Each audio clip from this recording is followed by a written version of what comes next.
हरे कृष्णा। भगवत गीता के विषय में ये कहते हैं कि भगवत गीता किंचित धीता गंगा जल लब कनिका पीता सकृद एव अपि मुरारी समर्चा क्रियते तस्य यमेन न चर्चा। भगवत गीता किंचित धीता, किंचित अर्थात अल्प मात्रा में। भगवत गीता को यदि अल्प मात्रा में, थोड़ी सी मात्रा में भी धीता अध्ययन किया जाए, उसका भगवत गीता का थोड़ी सी मात्रा में अध्ययन किया जाए और गंगा जल लब कनिका पीता, लब एकदम बिंदु मात्र कनिका यदि हम पान करें गंगा जल का थोड़ी सी एक बिंदु गंगा जल पान करें, तो भगवद गीता किंचित धीता गंगा जल लब कनिका पीता सकृद एव अपि मुरारी समर्चा। मुरारी अर्थात श्री कृष्ण को यदि हम एक बार भी उसके सामने समर्पण करें स्वयं को, एक बार सकृद बोला है कि एक बार भी हम भगवान के सामने, भगवान श्री कृष्ण के सामने हम नतमस्तक हो जाए और उन पे उनको समर्पण कर दे स्वयं को, है? तो क्या होगा? ये तीन कार्य करना है। तीन कार्य करने से क्या होगा?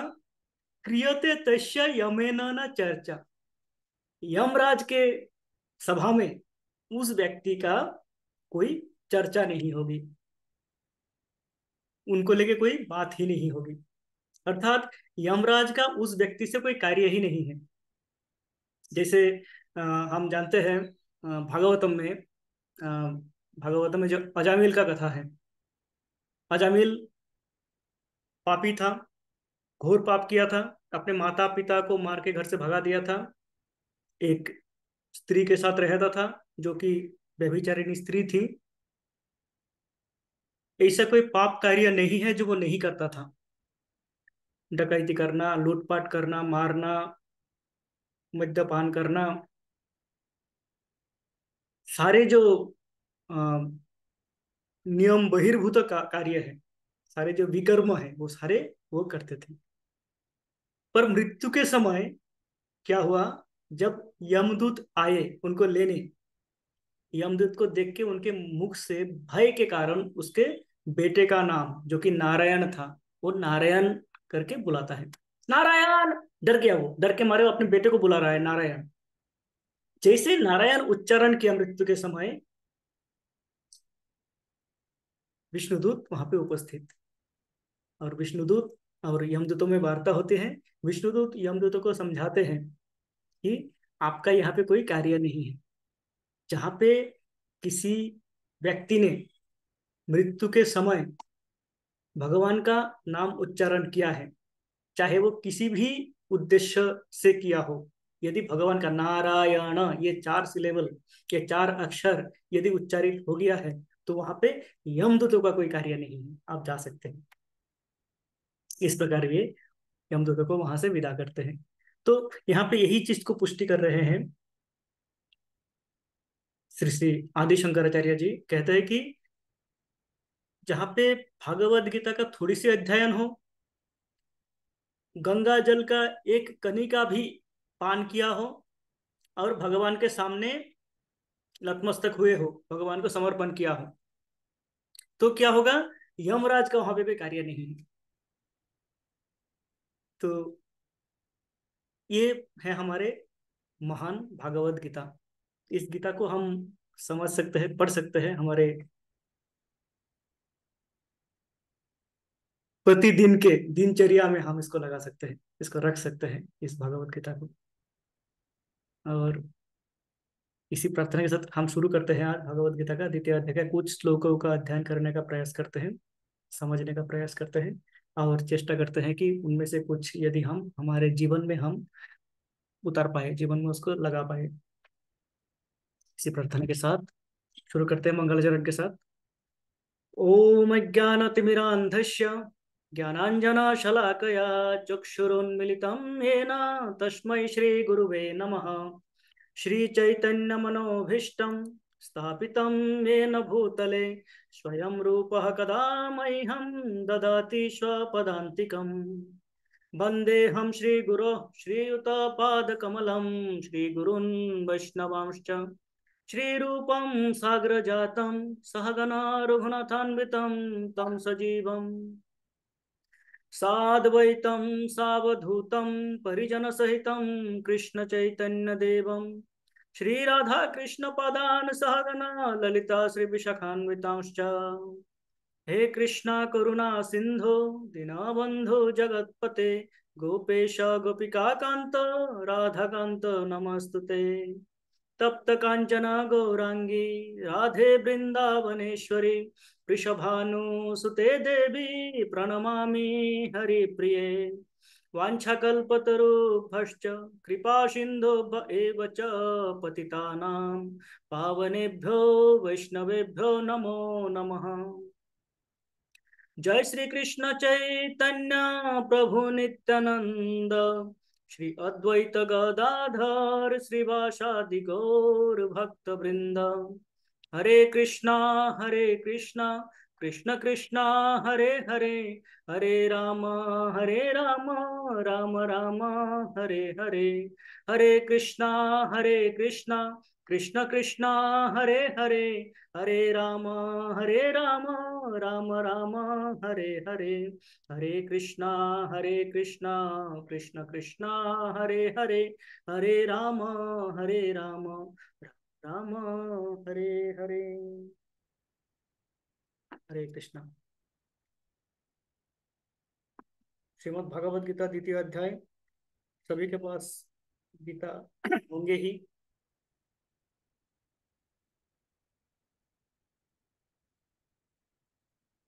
गीता के द्वितीय अध्याय जिसका शीर्षक है, द्वितीय अध्याय का शीर्षक दिया है प्रभुपाद ने अंग्रेजी में, contents of the Gita summarised.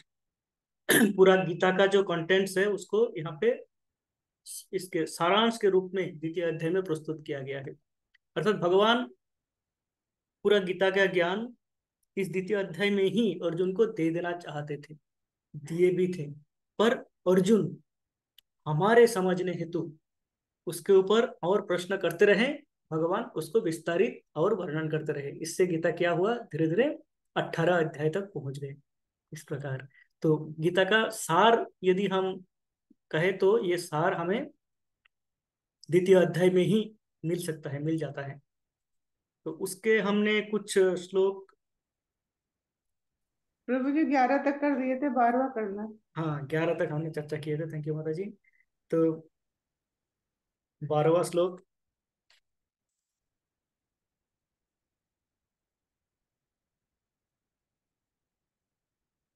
12वां श्लोक को पढ़ते हैं। सारे श्लोक को नहीं पढ़ेंगे, इसके बाद एक एक करके हम कुछ श्लोक को इस तरह से, माता जी प्रभु जी आप यदि कुछ श्लोक सजेस्ट कर सकते हैं तो उसको हम पढ़ेंगे। इस प्रकार से हम जो मुख्य श्लोक से, वैसे गीता के सारे श्लोक ही मुख्य है, कोई भी एक श्लोक नहीं है।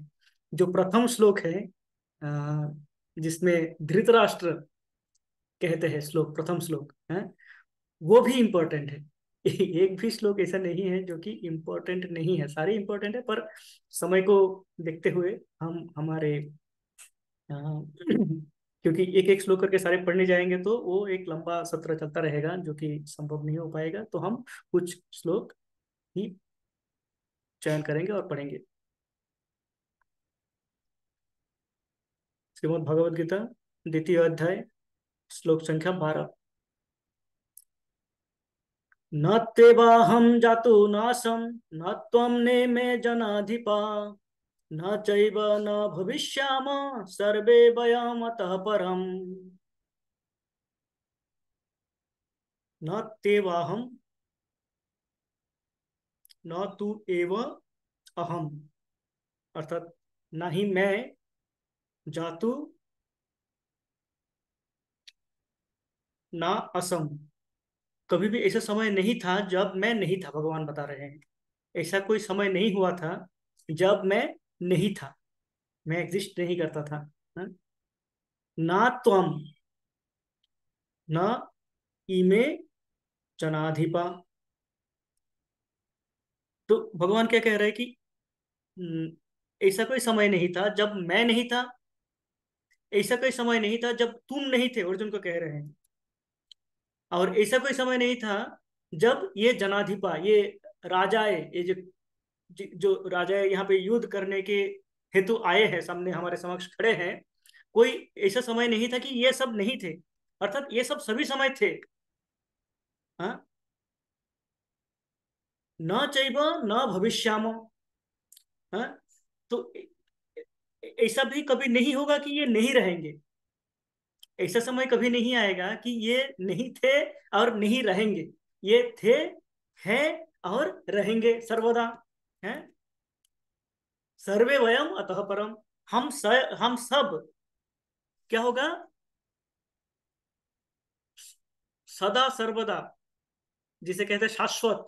हम पहले भी थे, ऐसा कोई समय नहीं था जब हम नहीं थे। हम पहले भी थे, अभी भी वर्तमान में हैं, हम भविष्य में भी रहेंगे। हैं, अर्थ क्या हुआ, कैसे रहेंगे हम पहले कैसे थे? हमारा तो जन्म हुआ कुछ कुछ एक वर्ष पहले, 51 वर्ष पहले जन्म हुआ, तो उससे पहले हम कहाँ थे? तो यहाँ पे भगवान समझा रहा है कि आप, अर्जुन, आप जो समझ रहे हो कि आप ये जो शरीर को देहात्म बुद्धि से आप समझ रहे हो, ये जो आप शरीर प्राप्त हुई है आपको, यही आप हो। इससे आगे, इससे पीछे आप कुछ है या नहीं है, इसका ज्ञान आप भूल चुके हो। तो आप ये समझो कि आप इस शरीर से पहले भी थे। जब आपको ये शरीर प्राप्त नहीं हुई थी, आप तब भी थे, आप किसी और शरीर में थे। अभी आप इस शरीर में हो अर्जुन के रूप में, भविष्य में भी आप रहोगे इस शरीर में नहीं, किसी और शरीर में रहोगे। है, तो अर्थात ये जो आत्मा है, आत्मा का जो प्रकृति है, प्रथमतः ये जानना आवश्यक है कि हम ये शरीर नहीं है, हम आत्मा है। मैं ये जो समझ रहा हूं, मैं ये जो शरीर मुझे मिला है, ये शरीर ही मैं हूं। और मैं सोच रहा हूँ कि मैं कुछ 50-51 वर्ष पूर्व इस पृथ्वी पे आया था, और कुछ दिनों उपरांत मैं चला जाऊंगा। यही मेरा वास्तव है। तो ये धारणा जो है हमारी स्वयं के ऊपर, ये देहात्म बुद्धि से उत्पन्न है। देहात्म बुद्धि क्या है? जो माया के द्वारा जिस बुद्धि को ढक दिया गया है। माया आके हमारे बुद्धि में एक पर्दा डाल दिया, जिसके कारण हम अपने स्वयं को नहीं समझ पाते हैं। नहीं को समझ स्वयं को हम उतना ही समझ पाते हैं, कारण हम उसके आगे देख नहीं पाते, हमारी दृष्टि रुद्ध है। भगवान यहाँ को समझा रहे हैं अर्जुन को, तुम समझ रहे हो कि तुम मृत्यु का कारण बनोगे, या तुम मृत्यु प्राप्त होगे, पर ये ऐसा नहीं है। कारण तुम आत्मा हो, आत्मा अविनाशी है, और तुम और मैं और ये सारे जो जीव है, ये पहले भी थे, अभी है, और भविष्य में भी रहेंगे। ऐसा कभी समय नहीं आएगा कि ये नहीं रहेंगे, सभी रहेंगे, कारण आत्मा सदा सर्वदा रहते हैं। तो ये आत्मा का शाश्वत का ज्ञान यहाँ पे भगवान शुरू कर रहे हैं, आत्मा के ज्ञान। इसके आगे आत्मा का परिचय और बताएंगे। तो हमारे लिए ये व्यक्तिगत रूप से मेरे लिए एक एक बहुत ही, एक जब मैं ये पढ़ना शुरू किया था, जब मैं समझना शुरू किया था, तो ये एक बहुत ही नया विषय था। क्योंकि हमने कभी भी इस दिशा में कभी सोच नहीं पाए थे कि हम जानते थे कि हम हमारे अंदर आत्मा है, पर हम ही आत्मा है, इसको समझ पाना, और इसको समझ, एक तो समझ पाना, दूसरा उसको रियलाइज करना, कि आत्मस्थ करना कि मैं ही आत्मा हूं, मैं ये शरीर नहीं हूं। ये बहुत ही एक नई भावना थी मेरे लिए। तो जैसे ही ये भावना आ जाता है, जैसे भी हमारे मन में हम समझते हैं कि हम ये शरीर नहीं है, हम आत्मा है, तो उससे क्या होता है, प्रभुपाद अपने तात्पर्य में कई जगह पे, सारे शास्त्रों में इनफैक्ट बताते हैं कि जब हम इस देहात्म बुद्धि से बाहर चले जाते हैं, तो ये जो हमारे पृथ्वी के, ये जो जितने सारे संघर्ष है, जितने सारे प्रॉब्लम्स है, जितने सारे ये जो आतंकवादी हमले हैं, ये धर्म युद्ध है, ये युद्ध है, ये सारे बातें खत्म हो जाती है यदि हम इसको सभी समझ लें। प्रभुपाद कहते हैं कि सारे देश के नेता ये मान ले कि वो कृष्ण के अंश हैं, वो जो शरीर में दिख रहा है वो नहीं है। और सारे, ये जो मैं कहता हूँ मैं इंडियन हूँ, मैं भारतीय हूँ, ये अमेरिकन है, ये ऑस्ट्रेलियन है, इस प्रकार की जो देहात्म बुद्धिक भावना है, इससे यदि लोग ऊपर आ सके, इसको अतिक्रम करके ऊपर आ सके, तो हमारी पृथ्वी के जितने सारे प्रॉब्लम्स है, 90% ऑफ द प्रॉब्लम्स वहीं पे सॉल्व हो जाती है, वहीं पे सुधर जाती है। तो ये, और इस बुद्धि का ही यहाँ पे प्रारंभ किया है भगवान समझाना अर्जुन को, कि तुम्हारे आंखों में इसलिए आंसू आ रहा है कि तुम सोच रहे हो कि तुम ये शरीर हो, तुम मर जाओगे, ये जो बाकी सब तुम्हारे तो गुरु है, तुम्हारे पितामह है, तुम्हारे भाई बंधु है, ये कारण तुम अपने देहात्म बुद्धि से सोच रहे हो। तुम देहात्म बुद्धि से ऊपर आओ तो तुम समझ पाओगे कि ये सारे सदा सर्वदा थे और रहेंगे भी।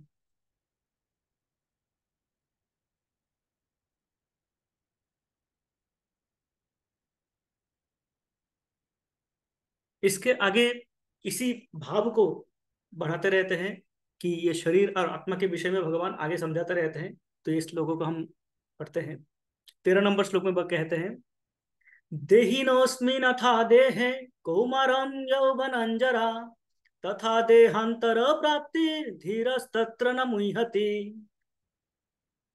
देहिनो अस्मिन् अथा देहे, इस देहिनो, ये देही के, देही अर्थात ये जो मानव शरीर प्राप्त देही, ये प्राणी, प्राणी के शरीर में क्या होता है, कौमारम यौवनन जरा, कौमारी आते हैं, हम बच्चे रहते हैं, फिर यौवन अवस्था प्राप्त करते हैं, और फिर जराग्रस्त हो जाते हैं, वृद्ध हो जाते हैं।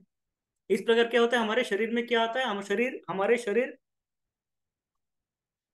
बदलते रहते हैं, परिवर्तन होते रहते हैं शरीर की अवस्था का। कौमार्य, शिशु रहते हैं, पौगंड होते हैं, कौमार होते हैं, फिर वो वृद्ध होते हैं। और इसी प्रकार ये जो चेंजेस है, ये जो परिवर्तन है, इस परिवर्तन को हम मान लेते हैं, हम स्वीकार कर लेते हैं कि ये परिवर्तन तो होना ही है।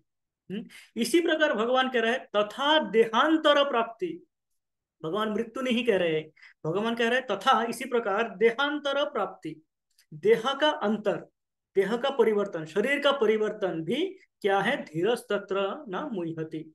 जो धीर व्यक्ति है, जो समझदार व्यक्ति है, वो व्यक्ति इस शरीर के परिवर्तन से भी मुह्यमान नहीं होते, दुखी नहीं होते हैं। वो इसको मान लेते हैं कि जैसे मेरा शरीर छोटा था, बड़े हुए हैं, युवक हुए, वृद्ध हुए, उसी प्रकार एक दिन ये नष्ट हो जाएगा, इसको एक दिन नष्ट होना है, उससे दुखी होने के कोई कारण नहीं है। राधा ठाकुर माता जी कुछ कहना चाहते हैं।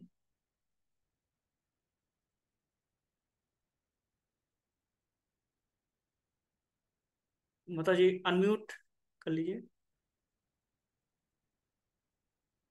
प्रभु जी दंडवत प्रणाम। बहुत बना माता जी।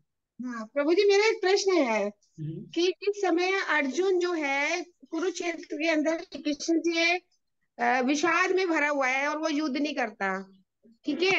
तो उस समय उसे आत्मा का ज्ञान तो भी है ही नहीं।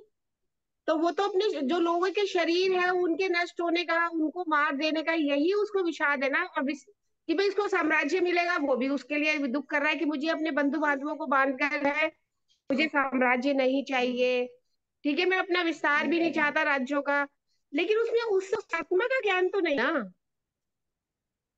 वो आत्मा के लिए तो विषाद नहीं कर रहा ना, हम्म। है हाँ ना। ये है ना, मेरा ये प्रश्न हाँ। है, क्योंकि मैंने इसका अभी एक हमारा क्यूज का प्रोग्राम हुआ था, हम्म। उसमें उसका आंसर यही था कि वो आत्मा को भी मान रहा है, जबकि वो मेरे ख्याल से तो वो आत्मा का तो उसको भी ज्ञान है ही नहीं जो हम्म। वो उसका विषाद करेगा। विषाद तो वो शरीरों का कर रहा था, साम्राज्य का कर रहा था कि भाई ये साम्राज्य मुझे मिल गया तो ये गलत है। तो प्रभु जी ये थोड़ा क्लियर कीजिए प्लीज मुझे। हाँ हाँ हाँ, तो बिल्कुल आपने सही बताया माता जी।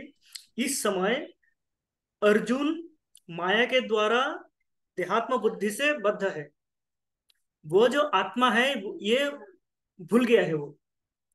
भगवान उसको स्मरण दिला रहे हैं, भगवान पुनः उसको स्मरण दिला रहे हैं कि अर्जुन तुम समझ रहे हो तुम ये शरीर हो, तुम समझ रहे हो कि तुम अपने पितामह के सामने युद्ध में खड़े हो, तुम समझ रहे हो तुम अपने गुरुदेव के सामने युद्ध में खड़े हो, पर और तुम समझ रहे हो कि तुम सबको मार के राज्य प्राप्त करोगे, कारण, इसका कारण क्या है? कारण अर्जुन तुम भूल चुके हो कि तुम ये शरीर नहीं हो, ये शरीर तुम नहीं हो। कारण ये शरीर कुछ 100 वर्षों के लिए है? और तुम उस समय भी थे, ऐसा कोई, कारण भगवान कह रहे हैं कोई समय का समय सीमा नहीं दिया भगवान ने। भगवान बताया कि ऐसा कोई समय नहीं था जब तुम नहीं थे, तुम सदा सर्वदा थे। भगवान नहीं कह रहे कि 100 साल पहले या कुछ 100 युगों पहले, इस प्रकार का कोई समय का निर्धारण नहीं किया है। भगवान ने बताया ऐसा कोई समय था नहीं जब तुम नहीं थे, सदा सर्वदा तुम थे, तुम शाश्वत हो। तो बाकी सब भी थे, तुम भी हो, और बाकी सब भी रहेंगे, तुम भी रहेंगे, मैं भी रहूंगा।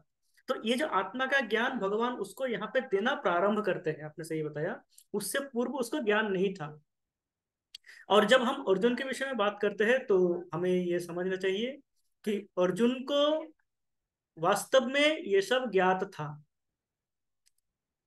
पर इस युद्ध में, युद्ध के प्रारंभ में भगवान को ये गीता का ज्ञान देना था, क्योंकि बाकी जो बद्ध जीव है, बद्ध जीवों को उद्धार के कारण ये ज्ञान अत्यंत आवश्यक था। और ये ज्ञान समस्त उपनिषदों से भगवान ने चुन चुन के लाके यहाँ पे अर्जुन को सामने रख के हम सबके लिए बांटे। तो अर्जुन माया के द्वारा उस समय आवृत्त थे, इसलिए अर्जुन ये कर रहे थे। पर हम वास्तव में हमें यह मानना चाहिए कि अर्जुन कृष्ण के सखा है, बाल्य बंधु है। तो ऐसा नहीं हो सकता है कि अर्जुन को यह ज्ञान नहीं था, अर्जुन को ज्ञान अवश्य ही था, पर भगवान के ही ये लीला है कि अर्जुन को उसने विभ्रांत कर दिया, ताकि अर्जुन भ्रमित हो सके, और वो भ्रमित होके वो प्रश्न पूछे, और उसका उत्तर का सदुपयोग हम जैसे बद्ध जीव कलियुग में उसका कर सके, उसका लाभ उठा सके। इस प्रकार से हमें मान लेना चाहिए। तो यही विचार है। बाकी उस समय अवश्य आपने ठीक बताया कि उस समय अर्जुन को ये देहात्म बुद्धि से आवृत्त थे, वो अपने आत्मा होने का, जो स्वयं का जो आत्मा होने का है, वो भूल चुके थे। तो भगवान यहाँ पे, तो प्रभु जी हम इसे फिर कैसे मान के चले कि मतलब ये अगर प्रश्न है कि अर्जुन जो है कुरुक्षेत्र में किसकी चीज के विषाद में भरे हुए थे, शरीर के, आत्मा के, साम्राज्य के, विस्तार के, तो हम इसमें फिर ऑल द अबव आंसर इसका सही करेंगे शरीर के या ये? विषाद शरीर के होते हैं, आत्मा का विषाद होता ही नहीं। अच्छा। आत्मा के स्तर पे जब कोई चला जाता है तो वो पूर्ण आनंद की स्थिति है माता जी। जी। जब हम ये समझ पाते हैं, जब हम ये रियलाइज करते हैं कि मैं ये शरीर नहीं हूँ और मैं आत्मा हूँ, इसको कहना मुख से मैं तो कह रहा हूँ, पर इसको यदि हम आत्मस्थ कर सके, इसको यदि हम मान सके, हाँ, तो हमारे कोई दुख की स्थिति रहेगी ही नहीं, क्योंकि आत्मा परमानंद है, वो सदा आनंद में रहते हैं। तो ये, इसलिए जब विषाद की बात आती है तो वो अवश्य ही देहात्म बुद्धि से विषादित है। ठीक है प्रभु जी, धन्यवाद, बहुत बहुत धन्यवाद आपका। माता जी, थैंक यू माता जी, अच्छा प्रश्न था। हरे कृष्णा प्रभु जी। हाँ माता जी। प्रभु जी वो भगवान ने ये भी तो बोला है ना कि कालक्रम में ये परंपरा जो है नष्ट हो गई थी, इसलिए फिर भगवान ने अर्जुन के माध्यम से हमें फिर से जो है उसको स्थापित करने के लिए इस तरह का ये भगवान चतुर्थ अध्याय में कहते हैं, समझाते हैं कि अर्जुन, ये जो मैं तुमको कह रहा हूँ, ये ज्ञान मैं तुमको प्रथम नहीं दे रहा हूँ, ये ज्ञान भी शाश्वत है। ये ज्ञान मैं कुल विवस्वान विवस्वान को दीजिए, सूर्य देवी विवस्वान। 120 मिलियन, 120 मिलियन वर्ष पूर्व विवस्वान को दिया था मैंने। मिलियन कितना वर्ष? 120.4, 120.4 मिलियन वर्ष पूर्व क्या किया था भगवान ने? ये ज्ञान विवस्वान को दिया था। विवस्वान जो कि सूर्यदेव के अधिपति, तो विवस्वान को दिया था। विवस्वान ने मनु महाराज को दिया था, मनु महाराज ने इक्ष्वाकु को दिया था, और उससे वो परंपरा में चला आ रहा था। पर कालक्रम में क्या हुआ, वो टूट गया, जैसे माता जी बता रहे हैं। तो इसका वर्णन चतुर्थ अध्याय में है कि टूट जाता है। और टूटने के कारण क्या हो गया, ये जो ये जीव है ये भूल जाते हैं इस ज्ञान को। भूलने के कारण क्या हो गया, ये जो अर्जुन को यही कह रहा है कि तुम क्या हो, तुम ये भी समझ नहीं पा रहे हो, इसका कारण तुमको ये ज्ञान नहीं है। तो ये ज्ञान होना आवश्यक है, इस कारण मैं तुमको पुनः ये ज्ञान दे रहा हूँ, इस गीता का ज्ञान। ये गीता क्या है? सारे उपनिषदों का सार है? जैसे हमने सुना था, सर्वोपनिषद गावो दुक्ता गोपाल नंदन। सारे उपनिषद यदि गौ माताएं हैं तो, और उसका दुक्ता कौन है, दूध दोहने वाला कौन है? गोपालानंदन कृष्ण है? पार्थो वत्स सुधीर भोक्ता दुग्धम गीतामृतम महत। हमने ये श्लोक सुना था। तो उसमें क्या कहते हैं, आदि शंकराचार्य जी कहते हैं कि ये जो गीता है ये समस्त उपनिषदों का सार है। स्वयं भगवान ने इसको चुन चुन के लाया है उपनिषदों से, और लाके ये समस्त जीवों के लिए वो बांटा है। ये ये गीता लाखों अरबों वर्ष पूर्व दिया गया था विवस्वान को, और विवस्वान से ये मनु, मनु महाराज से ये इक्ष्वाकु, इक्ष्वाकु महाराज से परंपरा से चला आ रहा था। पर काल क्रम में इसको क्या हो गया, टूट गया वो, और वो ज्ञान एक जगह पे आके रुक गया, हमारे पास आया नहीं, आ नहीं पा रहा था। तो द्वापर युग के अंत में भगवान इस युद्ध को सामने रखे, अर्जुन को सामने रख के ये ज्ञान पुनः बांटे। और ये यही कारण है कि आज हमें ये ज्ञान की प्राप्ति हो रही है। थैंक यू माता जी। अच्छा, अच्छा पॉइंट है कि ये गीता कुछ 5,000 वर्ष पूर्व अर्जुन को दिया गया था, पर इसका प्रारंभ ये नहीं था। इस गीता का प्रारंभ हुई थी लाखों और बुधों वर्ष पूर्व। हाँ? और यहाँ पे श्लोक संख्या 13 में भगवान बता रहे हैं कि इस देह में, आपके शरीर में जिस प्रकार कौमार या यौवन और वृद्धावस्था आते हैं, उसी प्रकार मृत्यु भी आते हैं। तो उस मृत्यु के कारण कोई भी धीर व्यक्ति, कोई भी समझदार व्यक्ति, कोई भी व्यक्ति जिनमें थोड़ा सा जो लॉजिकली समझ सकते हो वस्तुओं को, वो इसको लेके दुखी नहीं होते हैं। उसको दुखी होने का कारण नहीं है कि आप ये शरीर नहीं हो, आप आत्मा हो। शरीर की मृत्यु होती है? शरीर के बुढ़ापा आते हैं, आत्मा का कुछ नहीं होता है। 14वां श्लोक में कहते हैं, मात्रा स्पर्शास्तु कौन्तेय शीतोष्ण सुख दुखदा आगम पायनियो नित्यम ताम स्थितिक्षस भारत। भगवान कहते हैं मात्रा स्पर्शास्तु कौन्तेय। ये क्या है? मात्रा स्पर्श इंद्रियों के एक एक प्रकार की अनुभूति है? कौन्तेय अर्जुन, ये इंद्रियों की अनुभूति है। शीत शीत उष्ण सुख दुखदा, ये जो शीत और गर्मी, सर्दी गर्मी है, सुख दुख, ये सब क्या है? ये सब हमारे शास्त्र कौनते हैं। शीतोष्ण सुख दुखदा आगम अपायनी अनित्यम ताम स्थिति से स्वभारत। तो ये जो सुख और दुख है? शीत और उष्ण है, ये क्या है? इंद्रियों के अनुभूति है? इनके आगम अपायनो, इनके आना और जाना, आगम आना, अपायनो जाना, है? अनित्यम, ये नित्य नहीं है, ये आते हैं और जाते हैं। ताम स्थितिक्ष स्वभारत, इनको सहन करना सीखो। तितिक्ष अर्थात सहन करो। हमने ज्ञान गुण सुना था तितिक्षव, शुद्ध वैष्णव के गुण होता है तितिक्षव। तितिक्ष अर्थात सहन करना, सहनशीलता। तो अर्जुन को कह रहा है ये जो शीत आते हैं और ग्रीष्म आते हैं, सर्दी आते हैं, गर्मी आते हैं? सर्दी गर्मी आते हैं? ये जो सुख आते हैं, दुख आते हैं, ये सारे अनित्य है, ये टेम्पोररी है, ये परमानेंट नहीं है। इनको समझो कि ये आएंगे तो जाएंगे भी, जाएंगे तो पुनः आएंगे भी। कभी ऐसा नहीं हो सकता है कि आप सुख सुख में ही जीवन व्यतीत कर दिए, कभी ऐसा नहीं हो सकता है कि आप दुख दुख में ही जीवन व्यतीत कर दिए।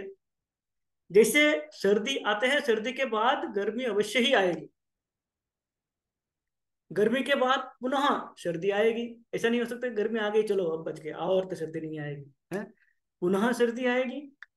सर्दी के उपरांत पुनः गर्मी आएगी। तो ये जो चेंजेस है, ये जो परिवर्तन है, ऐसी परिवर्तन क्या है, ये अनित्य है। समझ जाओ कि ये नित्य नहीं है, ये इनको सहन करना सीखो, यही है। तो अल्टीमेटली अर्जुन का क्या हो रहा था कि सुख और दुख से, साधारणतः अर्जुन का क्या, हम भी यही होते हैं। हमारी जब खुशियां आते हैं, तब हमें लगता है, हम बहुत ज्यादा खुश हो जाते हैं। हमें लगता है कि बस अब तो हो गया, और कोई चिंता नहीं है, खुशी आ गई है, नौकरी मिल गई, बस अब तो जीवन सुधर गया। पर हम भूल जाते हैं कि ये नॉन परमानेंट है, ये अस्थाई खुशी है। कुछ ना जीवन में, कुछ ना कुछ जीवन में क्या होता है, जीवन एक तरंग की तरह है, ढेव ढेव की तरह है। जैसे लहर आता है समुद्रों में, कभी उतार होगा, कभी चढ़ाई होगा, कभी ऊपर जाएंगे, कभी नीचे जाएंगे। जीवन है, जीवन की गति इसी प्रकार है। तो जब हम ऊपर होते हैं, खुशी में होते हैं, तब हमें बहुत ज्यादा खुशी नहीं होनी चाहिए, उसको भी हमें सहन करना चाहिए। कभी कभी होता है, हम देखते हैं कि जैसे ही कोई सक्सेस हो जाता है किसी कार्य में, हम हम देखते हैं फिल्म स्टार्स, हम देखते हैं क्रिकेटर्स, हाँ, हम देखते हैं जैसे बड़ी बड़ी व्यक्ति, अभिनेताएं हैं, नेताएं हैं, नेताएं भी बहुत ऊपर आ जाता है, तो क्या हो जाता है, उनका मति भ्रष्ट हो जाता है। और वो समझ समझ लगता है कि बाकी सब जो है, मैं कुछ स्पेशल हूँ और बाकी सब ऐसे ही है, बेकार है सब। स्वयं को कुछ स्पेशल मानने लगने लगता है। और एक समय आते हैं जब उनको ये देखने को मिलता है कि वो जितना भी ऊपर चढ़े थे उतना ही नीचे चले गए। कारण क्या है? कारण ये जो भी हमारी स्थिति है इस भौतिक जगत में, जो भी हमारी स्थिति है, कोई भी स्थिति स्थायी नहीं है। ये भौतिक जगत ही स्थायी नहीं है। इस जगत में जो भी होते हैं, ये कोई भी स्थायी नहीं है, ये सारे नॉन परमानेंट है। ये शरीर मिली है, शरीर चली जाएगी। पर आत्मा जो है, स्पिरिचुअल वर्ल्ड में क्या है, आध्यात्मिक जगत में आत्मा है, आत्मा है? वो आत्मा क्या होता है? स्पिरिट सोल जिसे कहते हैं, आत्मा क्या है? आत्मा शाश्वत है, और वो सदा सर्वदा रहते हैं, आनंद में रहते हैं। तो यहाँ पे हमें ये अर्जुन को समझा रहा है कि तुम ये सामने को दुख देख के तुम दुखी हो रहे हो, तुम खुशी देख के खुशी होगे, तुम जब खुशी देख के बहुत ज्यादा खुशी होगे, तो दुख आएगा तो दुख भी होगे। तुम खुशी को भी सहन करना सीखो, खुशी को भी हैंडल करना सीखो, और दुख को भी सहन करना सीखो। ठंडी को भी सहन करना सीखो, गर्मी को भी सहन करना सीखो। ये आएंगे और जाएंगे, इनका आगमो अपायन अनित्यम, आते रहेंगे जाते रहेंगे। तो इनको हैंडल करना सीखो, इनको सहन करना सीखो, तितिक्षा। इनको आप सीखो कि इसको कैसे आ, अपने कार्यों में, अपने भक्ति के कार्यों में कैसे लगाया जाए, भगवान की सेवा में इनको कैसे लगाया जाए, इसका इसका आप सोचो। है, आप ये मत सोचो कि मेरा शरीर को क्या होगा। तो इस प्रकार भगवान यहाँ पे पुनः इस शरीर और आत्मा के विषय में समझाते हैं, इस भौतिक जगत में जो हम हैं।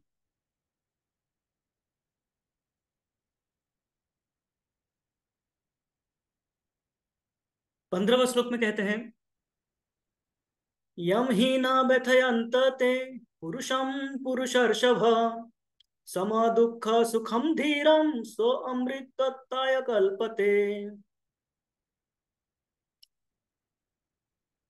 यम ही न व्यथयंत ते, व्यथयंत ते अर्थात दुखी हो जाना।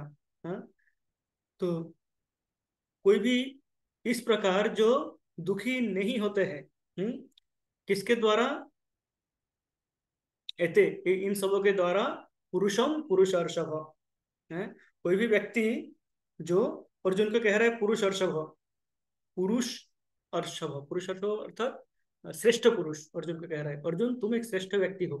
तुम समझो कि ये जो इस प्रकार जो कोई दुखी नहीं होते, और क्या, सम दुख सुखम धीरम, दुख और सुख में जो सम रह सकते हैं, एक ही प्रकार के रह सकते हैं। खुशी में और गम में जो अपने धैर्य को धारण करके रख सकते हैं, वो क्या है? सो अमृतत्वाय कल्पते। हम्म, उनको योग्य व्यक्ति माना जाता है। किसके लिए? अमृतत्वाय, मुक्ति के लिए। मुक्ति के लिए वही व्यक्ति योग्य है, एलिजिबल है, जो सुख और दुख को समान भाव से ग्रहण कर सकते हैं। दुख से वो व्यथित नहीं होते हैं, दुख से दुख दुखी नहीं हो जाते हैं। जैसे अर्जुन सोच रहे हैं इस समय कि क्या होगा राज्य जय करके, मैं अपने बंधु, अपने आत्मीय परिजन, संबंधी, सगे संबंधी सबको मार के यदि मैं राज्य भी प्राप्त कर लूं तो मेरा क्या होगा, मैं तो सबको खो दूंगा। तो ये जो आप एक दुख आया नहीं, उस दुख आने के आशंका से दुखी हो रहे हो, बता रहे हैं कि इससे क्या हो रहा है, आपका योग्यता, जो मुक्ति के लिए योग्यता है, वो आप खो रहे हो। मुक्ति तभी मिलेगी जब आप सुख और दुख को समभाव से ग्रहण कर सकते हो, ले सकते हो। जीवन में दुख आएगी उसको भी उसी प्रकार से लेना है, सुख आएगी जिस प्रकार से आप ले रहे हो। मानना है कि भगवान ने सुख और दुख ये भगवान ने दिया है। सो भगवान के सेवा में, भगवान के किए हुए, भगवान के बताए हुए रास्ते में यदि हम चलते हैं, हमें हमें कहते हैं वैदिक रास्ता, वैदिक वेद ने जो हमें रास्ता दिखाया है, इस वेद के दिखाए हुए, वेद के दर्शाए हुए मार्ग में यदि हम चलते हैं, उस मार्ग में चलते हुए यदि हमें सुख और दुख आए तो उसको भगवान का आशीर्वाद मान के हमें चलते रहना चाहिए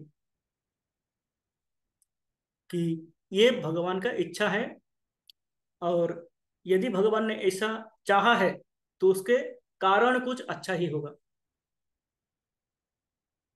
उदाहरण स्वरूप हम देखते हैं, पंच पांडव भगवान के साथी थे, भगवान पांडवों के पक्ष में थे सदा सर्वदा। पर यदि हम पांडवों का जीवन देखें, हैं, तो उनका शैशव से ही देखिए, उनका पांडु का निधन हो जाते हैं, माता के साथ वो एक माता चले जाते हैं, माता कुंती के साथ वो रहते हैं। इतने सारे अत्याचार होते हैं उन पे, इतने सारे अनाचार होते हैं उन पे, उनको लाक्षागृह में पूरा जला के मारने का बंदोबस्त किया जाता है, उनको राज्य से निष्कासित कर दिया जाता है। द्रौपदी का वस्त्राहरण होते भरी सभा में कोई कुछ नहीं कहता है। उनको दूध क्रीड़ा में समस्त हरा के वो क्या होता है, वनवास में चले जाते हैं। 12 वर्ष के वनवास, 1 वर्ष के अज्ञातवास, कहने के लिए वो राजपुत्र हैं,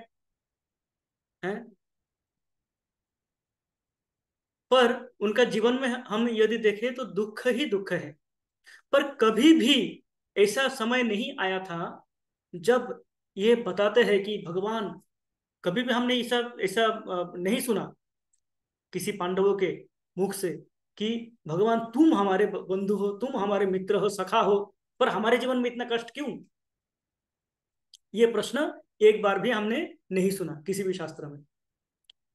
भागवतम में तो कुंती देवी आश्चर्य कर देते हैं, कुंती देवी प्रार्थना करते हैं कि हे भगवान, जब जब विपदा आए हमारे जीवन में, जिस जिस समय हमारे जीवन में विपदा आए, उस समय हम आपको पाए। जब ये विपद हमारी अभी समाप्त होने वाले हैं, आप हमसे दूर जा रहे हो, ये यदि यदि ऐसा हो कि विपद होने के कारण ही आप हमारे साथ रहते हो, तो मुझे सदा सर्वदा विपद दीजिए भगवान। भगवान से प्रार्थना करते हैं कि भगवान, विपद में आप हमारे साथ रहते हो, साथ देते हो, हैं? हम जब भी ऐसी अवस्था में, भयंकर परिस्थिति में होते हैं, आप हमारे उद्धार के लिए आते हो। द्रौपदी का वस्त्रहरण के लज्जा से आपने निवारण किया। हमने भीम, जो कि विष पान करा के जल में फेंक दिया गया था, उसको आपने बचाया। लाक्षागृह में हम सभी को मारने का बंदोबस्त हुआ था, उससे आपने हमें बचाया। तो जब जब भी विपदा आए, आप हमारे साथ रहे। इस भीषण युद्ध में भी आप हमारे साथ दिए। जैसी हमारे विपद समाप्त होने की है, उस समय आप जा रहे हो, इससे तो अच्छा है कि हम हमें विपद ही दो। तो शुद्ध भक्त क्या करते हैं कि भगवान का साथ चाहते हैं, भगवान को चाहते हैं कि भगवान हमारे साथ रहे। विपद मेरा क्या हो रहा है, मेरा खुशी हो रही है कि मेरा खुशी या मेरा गम, इससे वो विभ्रांत नहीं, इससे वो अ, इ- अपना इस स्थिति से वो ये डिसाइड नहीं, निर्णय नहीं लेते हैं कि भगवान के साथ रहे, भगवान को बुलाए कि ना बुलाए। वो कहते हैं भगवान आप रहो हमारे साथ, उसके उपरांत जो भी आता है वो ठीक है, वो आपका आशीर्वाद है। हमने भक्त प्रहलाद का चरित्र में देखा। भक्त प्रहलाद 5 वर्ष के आयु के बच्चा भगवान का नाम का उच्चारण करते हैं, भगवान का दर्शन कभी उनको हुआ नहीं है, भगवान का नाम, इसका विश्वास कितना है कि भगवान का नाम उच्चारण करते हैं और जानते हैं कि भगवान है, भगवान उनका रक्षा करेंगे। ये पूर्ण विश्वास है।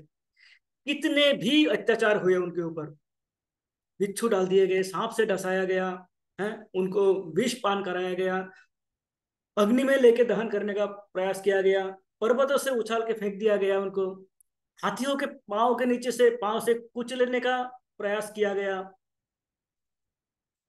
हिरण्यकशिपु का उस समय और कोई कार्य नहीं था, वो राज कार्य छोड़ के एक ही कार्य में लगे हुए थे कि कैसे प्रहलाद को दंड दिया जाए, कैसे उसका दंडित किया जाए उसको, एक ही कार्य में वो लगे थे। पर पूरे अ, प्रहलाद महाराज के कथा में हमने कहीं भी एक जगह पे नहीं देखा कि प्रहलाद महाराज उफ तक कर रहे हो कि हे भगवान, मैं एक बालक हूं, मैं आपका नाम ले रहा हूं और मुझ पे इतनी सारी परेशानियां देखो हैं, मेरे पिताजी, मेरे मेरे स्वयं के पिता मेरे शत्रु बन गए, इस प्रकार के कभी भी हमने प्रहलाद महाराज के मुख से नहीं सुना। वही जानते थे कि भगवान जो कर रहे हैं वो आशीर्वाद है, जो शास्ति मुझे मिल रही है, जिस परिस्थिति से मैं जा रहा हूं, ये भगवान का आशीर्वाद है, ये मेरे प्राप्य है, मुझे मिलना है ये। और इसी कारण वो एक बार भी कंप्लेन नहीं करते हैं। उनका पूर्ण विश्वास है कि भगवान है, भगवान मेरा रक्षा कर रहे हैं, भगवान जो भी कर रहे हैं इस समय वो मेरे अच्छाई के लिए कर रहे हैं, मेरे मंगल के कारण कर रहे हैं। ये पूर्ण विश्वास के साथ वो भगवान का नाम लेते रहते हैं और भगवान उनको दर्शन भी देते हैं। नरसिंह रूप पे एक अवतार लेके भगवान, एक आश्चर्य रूप लेके भगवान उनके सामने आ जाते हैं। उन्होंने जहां से कहा वहीं से कि इस स्तंभ में, स्तंभे सवायाम न मृगम न मानुषम, नर हरि का, नरसिंह का रूप लेके भगवान आविर्भूत हो जाते हैं उनके सामने। तो इस प्रकार से हम देखते हैं कि जो सुख और दुख में समभाव से ग्रहण कर सकते हैं, वह मुक्ति के लिए योग्यता प्राप्ति करते हैं, वह परम भक्त के, श्रेष्ठ भक्त के स्थान लाभ करते हैं। इस प्रकार हमने ये 12, 13, 14, 15 4 श्लोक का ही आज पाठ कर पाए। भागवतम समुद्र है, श्रीमद् भागवत गीता समुद्र है। एक एक शब्द को विश्लेषण करें यदि हम, तो हम देखते हैं कि कितने सारे इसमें घटनाएं आ जाएंगे, कितने सारे कथाएं आ जाएंगे उसमें। क्योंकि ये भगवत गीता क्या है, उपनिषदों का सार है, उपनिषद क्या है, समस्त वेदों का सार है। तो इस प्रकार हम देखें सारे शास्त्र जो हमारे हैं, हमारे सारे शास्त्र इस गीता में समाये हुए हैं। तो इनका विश्लेषण करना भी, जैसे कोई एक एक श्लोक को लेके 3 3 दिन तक, हमारे जैसे गुरु महाराज हैं, महाराज क्या करेंगे, एक एक श्लोक को लेके 3 3 4 4 दिन तक, सप्ताह तक आलोचना कर सकते हैं, उसका विश्लेषण कर सकते हैं। इस प्रकार उसमें रस समाये हुए हैं, एक एक शब्द में, एक एक अक्षर में। तो हमने 3 4 श्लोकों का जो भी आलोचना कर पाए उसको किए। आज का हमारा समय भी आ चुका है। इसी साथ हम किसी अन्य सत्र में पुनः जो भी अवसर में प्राप्त होगा, हम इसको आगे बढ़ाने का प्रयास करेंगे इसी भावना के साथ। यदि आप किसी को कुछ कहना हो, कुछ और ऐड करना हो, तो प्लीज ऐड कर सकते हैं।